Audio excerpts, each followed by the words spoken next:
नमस्कार दोस्तों, आज हम लेकर आए हैं विश्व प्रसिद्ध साहित्यकार विलियम शेक्सपियर की एक बेहद रोचक, भावनात्मक और हास्य से भरपूर कहानी 12वीं रात। इल्यूशियम नगर में एक स्त्री ने जुड़वां बच्चों को जन्म दिया। रंग रूप, शक्ल सूरत एवं कद काठी में दोनों समान थे। बस इतना ही अंतर था कि उनमें एक लड़का था और दूसरी लड़की। माँ ने बेटे का नाम सेबेस्टियन रखा और बेटी का व्यूला। जैसे जैसे दोनों बच्चे बड़े होने लगे वैसे वैसे एक विशेष बात स्पष्ट होने लगी। प्रकृति ने दोनों बच्चों की किस्मत भी एक जैसी लिखी थी। कुदरत के ऐसे करिश्मे को देखकर सभी अचंभित थे। धीरे धीरे समय बीतता गया और दोनों बच्चे युवा हो गए। फिर एक दिन ऐसा भी आया जब वे दोनों जलयान पर सवार होकर विदेश यात्रा के लिए चल पड़े। लेकिन अभी वे नगर से कुछ ही दूर गए थे कि समुद्र में भयंकर तूफान आ गया। लहरों के प्रंड प्रहारों से जहाज डगमगाने लगा। नाविकों ने उसे सुरक्षित निकाल ले जाने की बहुत कोशिश की, परंतु सब व्यर्थ गया। कुछ ही पलों में वह जहाज एक विशाल चट्टान से टकराकर टुकड़े टुकड़े हो गया। इस दुर्घटना में कई यात्री समुद्र की लहरों में समाकर काल के ग्रास बन गए। अनेक लोग तैरते हुए इधर उधर बह गए, परंतु विधाता ने भाई बहन दोनों का जीवन सुनहरी कलम से लिखा था। उनका जीवन अभी शेष था। वे इस दुर्घटना में सुरक्षित बच गए, लेकिन एक दूसरे से बिछड़ गए। पानी में डूबता तैरता सेबेस्टियन लकड़ी के एक तख्ते तक जा पहुंचा। वह तख्ता उसके जीवित रहने का एकमात्र साधन था, अतः उसने उसे मजबूती से पकड़ लिया। लहरों के थपेड़े खाता वह तख्ता पानी पर तैरने लगा। स्वयं को सुरक्षित पाकर उसे अपनी बहन व्यूला की याद आई।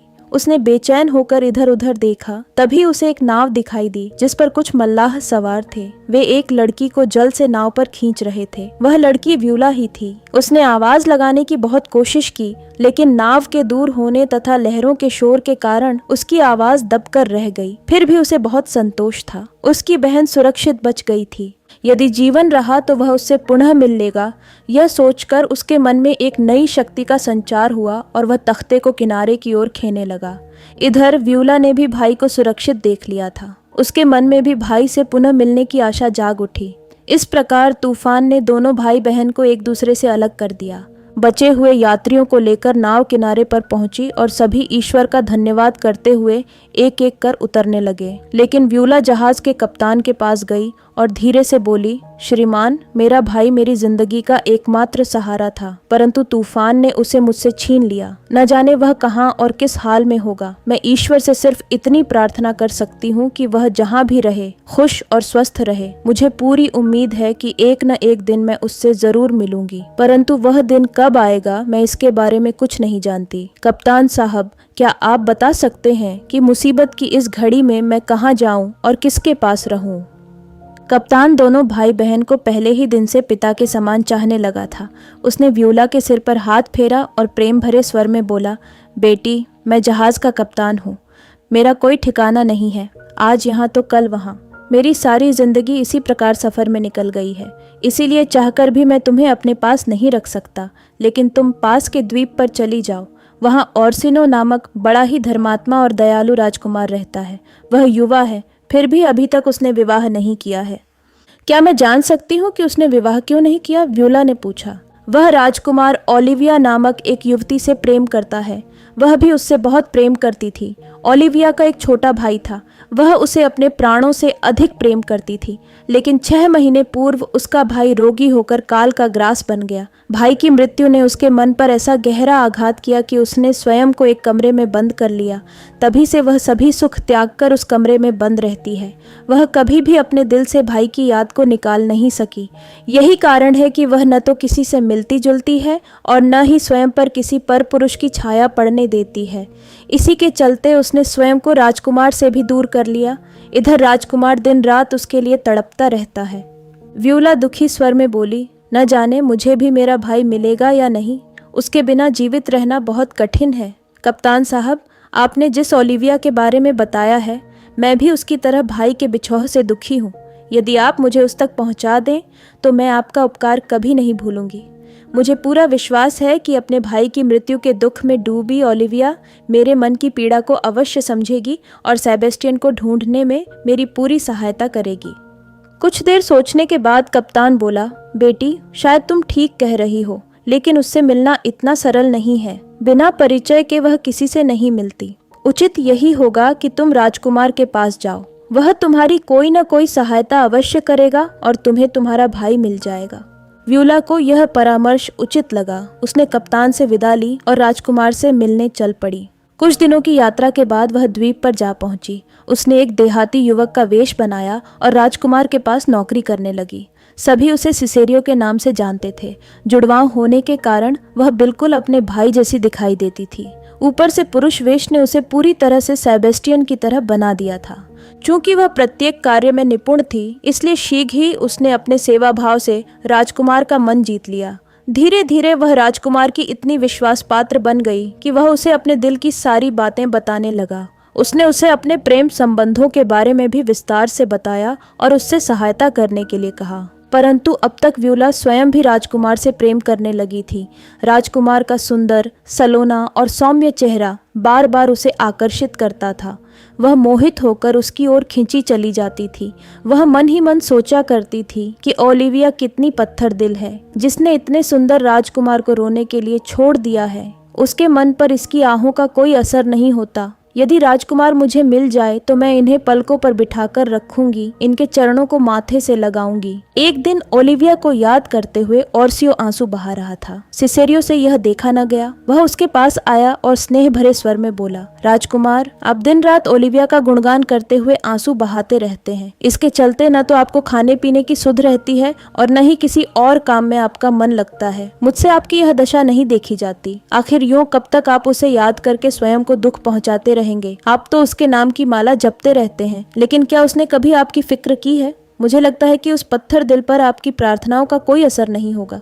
राजकुमार तड़पते हुए बोला, सिसेरियो, शायद ईश्वर ने स्त्रियों का मन ही पत्थर का बनाया है, इसलिए उनका दिल दुख भरी आहों से भी नहीं पसीजता। एक ओर तो पुरुष अपना सब कुछ स्त्री पर न्योछावर करके भी स्वयं को ऋणी मानते हैं, वहीं दूसरी ओर पत्थर दिल नारी को उनकी भावनाओं और जज्बातों से कोई सरोकार नहीं होता। राजकुमार के मुंह से स्त्रियों के लिए कठोर वचन सुनकर सिसेरियो का दिल तड़प उठा। उसने पुरुष का वेश बना रखा था, लेकिन वास्तव में वह थी तो एक नारी ही। वह राजकुमार को बताना चाहती थी कि हर नारी का दिल पत्थर का नहीं होता। उसके दिल में उसके लिए कितनी कोमल और स्नेहयुक्त भावनाएं हैं, लेकिन चाहकर भी वह ये सब बातें उसे नहीं बता सकती थी। काश वह विवश न होती तो अपना दिल निकाल कर दिखा देती कि वह उसे कितना प्रेम करती है। राजकुमार पुनः बोला, इस दुनिया में स्त्री के प्यार पर विश्वास करना सबसे बड़ी मूर्खता है। उसका प्यार चंचल हिरणी की तरह होता है, जो कभी भी किसी एक स्थान पर नहीं टिकती। इस बार सिसेरियो अपने आप को नहीं रोक पाया। आखिरकार उसके मन की बात जुबान पर आ ही गई। वह थरथराते होठों से बोला, राजकुमार, इस प्रकार नारी के प्यार का अपमान न करें। आप नहीं जानते नारी का प्यार कितना महान होता है।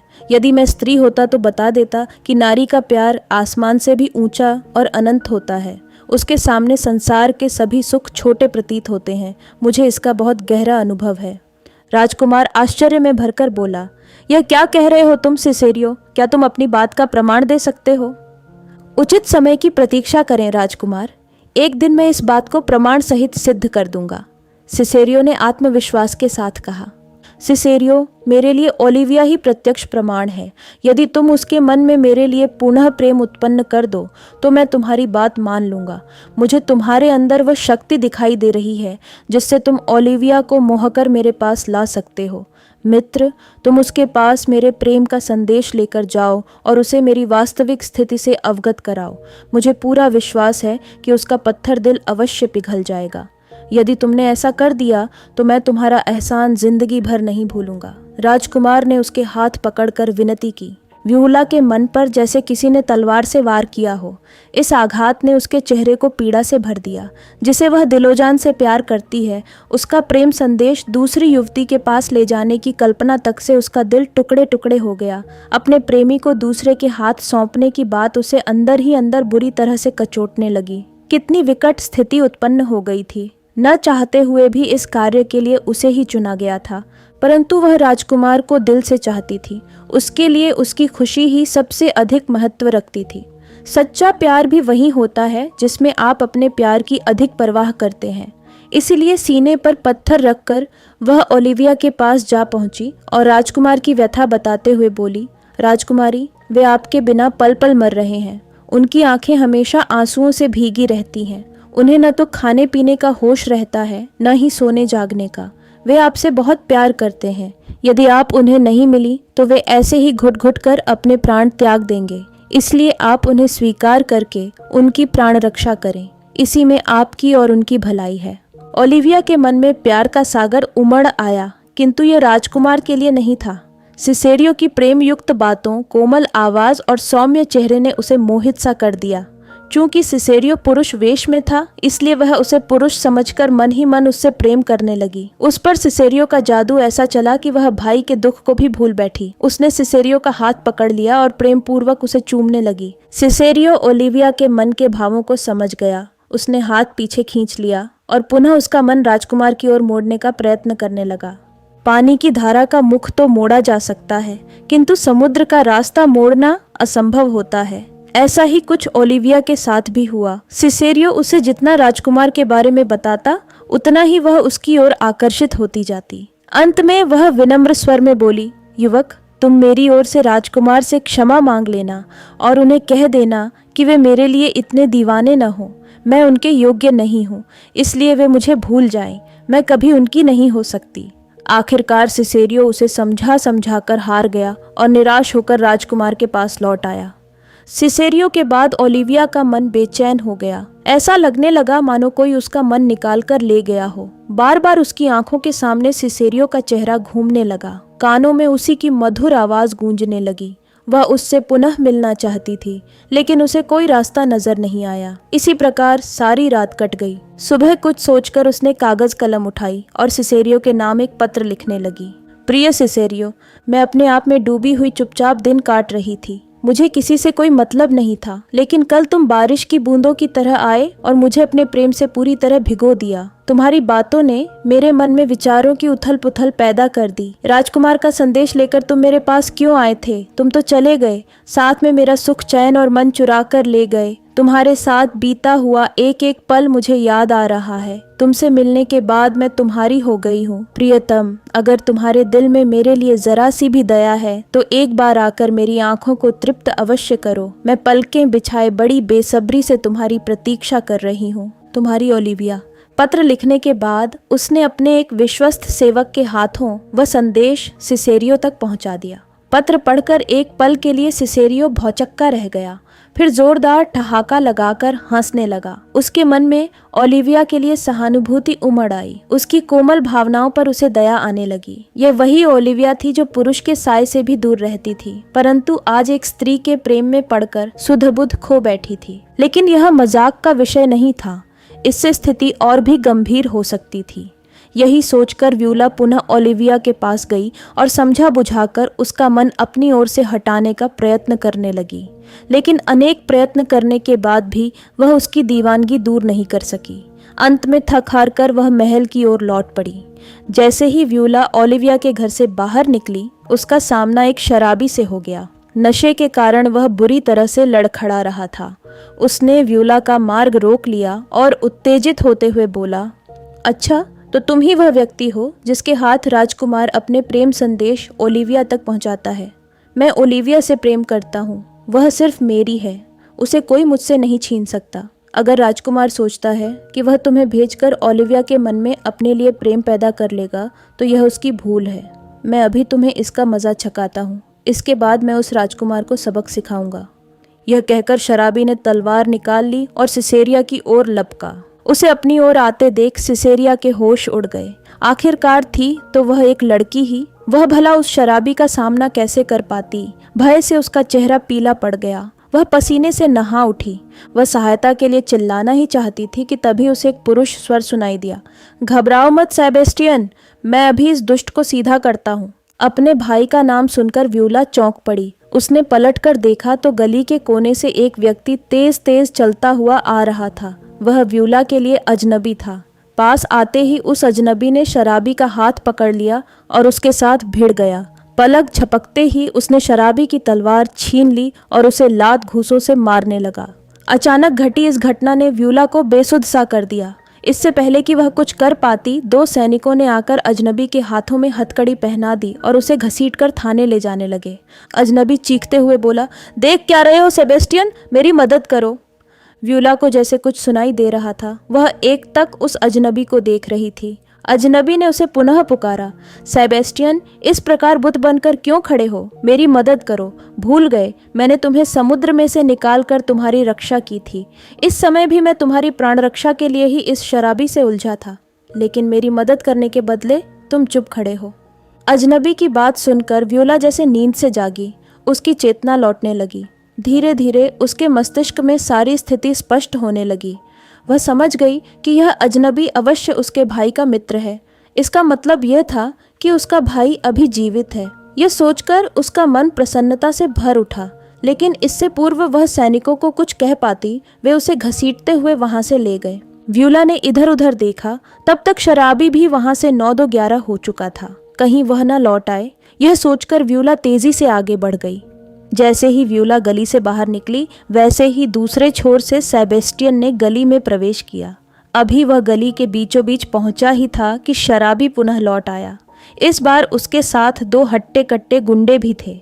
उसने सेबेस्टियन को व्यूला समझकर घेर लिया और उसे झिड़कते हुए बोला, तूने मुझे अपने साथी के हाथों पिटवाकर बहुत बुरा किया। मैं तुझे नहीं छोड़ूंगा। देख मैं तेरी कैसी दुर्गति करता हूँ।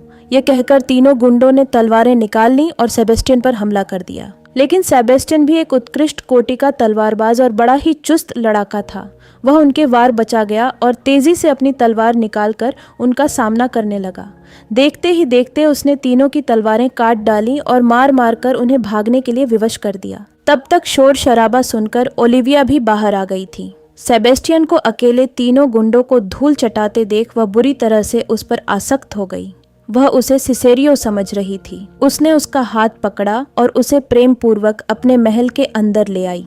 सेबेस्टियन बड़ा हैरान था। इस शहर में नया होने के कारण वह न तो किसी को जानता था और न ही पहले कभी यहाँ आया था।